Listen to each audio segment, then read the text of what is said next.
10 মিনিটের জন্যে একটা কথা হয়েছিল আমার কিছু কিছু আজ আমি 40 বছর কাজ করছি, কিছু কিছু জিনিস আমারও দরকার হয়, আমার টিমের দরকার হয়, যেগুলো একটা প্রোটোকলও পড়ে যে উনি মাননীয় মুখ্যমন্ত্রী ওনার কাছে এসে বলা, যাতে ওইটুকু সুযোগ সুবিধে আমরা গত 45 বছর ধরে পেয়ে এসেছি। আমি বাইরে যাই একলা একলা অনেক সময় কাজ করতে, সেখানে আমার কিছু কিছু সিস্টেমের মধ্যে অনেক কিছু লাগে, যেটা আমি মনে করি এই চেয়ারটার সম্মান আমাকে নিজে এসে বলা, তাকে অনুরোধ করা, এবং তার সঙ্গে অবশ্যই যখন বসে গল্প করেছি, কিছুক্ষণ কফি খেয়েছি, আর নানাবিধ কথা, ইন্ডাস্ট্রির কথা, আমরা ভবিষ্যতে ভালো কাজ করতে পারি, মহানায়ক উত্তম কুমারের 100 বছর, সেটা যাতে আমাদের সারা ভারতবর্ষের লোক মনে রাখেন এমনভাবে একটা জিনিস অনুষ্ঠান করা। আমার এর বাইরে কোনো কথা হয়নি। আমার মনে হয় পশ্চিমবাংলার মানুষরা এইটুকু বিশ্বাস করুক, আমার সঙ্গে কারোর কোনো রাজনৈতিক কথা আলোচনা সেই দিনও হয়নি, আজও হয়নি।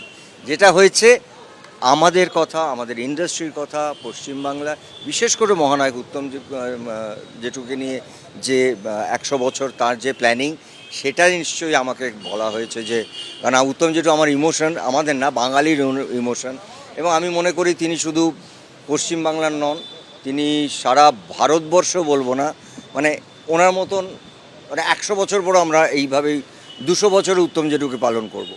এই সমস্ত আলোচনা হয়েছে। যারা যেটা বলছেন আমি হোয়াটসঅ্যাপে দেখছি, তারা বিশ্বাস করুন, তিনি মাননীয় মুখ্যমন্ত্রী, আমাদের অনেক কথা থাকে, আমাদের অনেক প্রয়োজন থাকে, আমাদের নিজস্ব সুবিধে অসুবিধে থাকে, সেই কথাগুলো বলার জন্য আসা।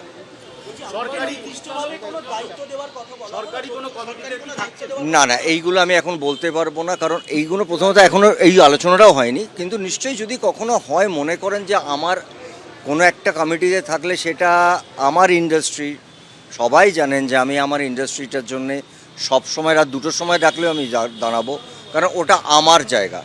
তো সেরমভাবে যদি কখনো মনে হয় ডাকেন, আমার যদি কোনো একটুখানি পরামর্শ আমার ইন্ডাস্ট্রিটাকে ভালো করে আরও বেটার হয়, কেন আসবো না? এটা তো আমার জায়গা, আমার তৈরি হবে, নিশ্চয়ই তৈরি হবে। এক্ষুনি নয়, এইগুলো আলোচনা সেইভাবে হয়নি, তবে আমি আশা রাখছি যে এই প্রত্যেকটা জিনিসই আগামী 3-4 মাসের মধ্যে একটু একটু করে এগোবে।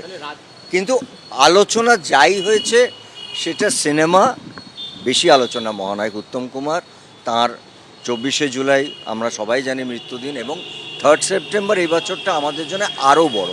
মানে আমরা আর্টিস্ট ফোরাম, সারা বাংলা ইন্ডাস্ট্রি, আমরা মানে এটাকে কি বলবো, এই সেন্টেনারিটাকে আমরা মানে রিয়েলি মানে আমরা যাপন করতে চাই, কারণ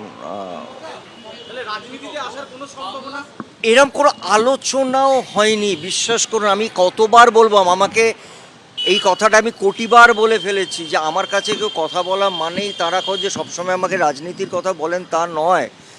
আপনারা কেন বোঝেন না যে আমি আগেও বারবার বলেছি যে আমায় যদি কোনো দিনই আমি ভাবি রাজনীতিতে আসবো, সব থেকে আগে আপনাদের ডেকে বলবো যে আমি রাজনীতিতে আসছি, কিন্তু কোনো মানুষের সঙ্গে সম্পর্ক তো রাখতে হবে। আমরা তো এমন একটা ক্যারিয়ারে আছি, প্রফেশনে আছি, যেখানে আমার একটা সম্পর্ক রাখা, আমার নিজের কিছু ব্যক্তিগত প্রয়োজন আছে, যেটা সিস্টেমের মধ্যে পড়ে, এবং আমার মনে হয় সেই চেয়ারটাকে সম্মান দিয়ে আজকে আমার আসা। প্রশ্নটা এই কারণে উঠছে কারণ রাজ্যসভা থেকে 3-4 জনের পদত্যাগ, সেই আসনের নির্বাচন, আমার সঙ্গে এই ধরনের কোনো আলোচনা হয়নি। এবিপি আনন্দ, এগিয়ে থাকে, এগিয়ে রাখে।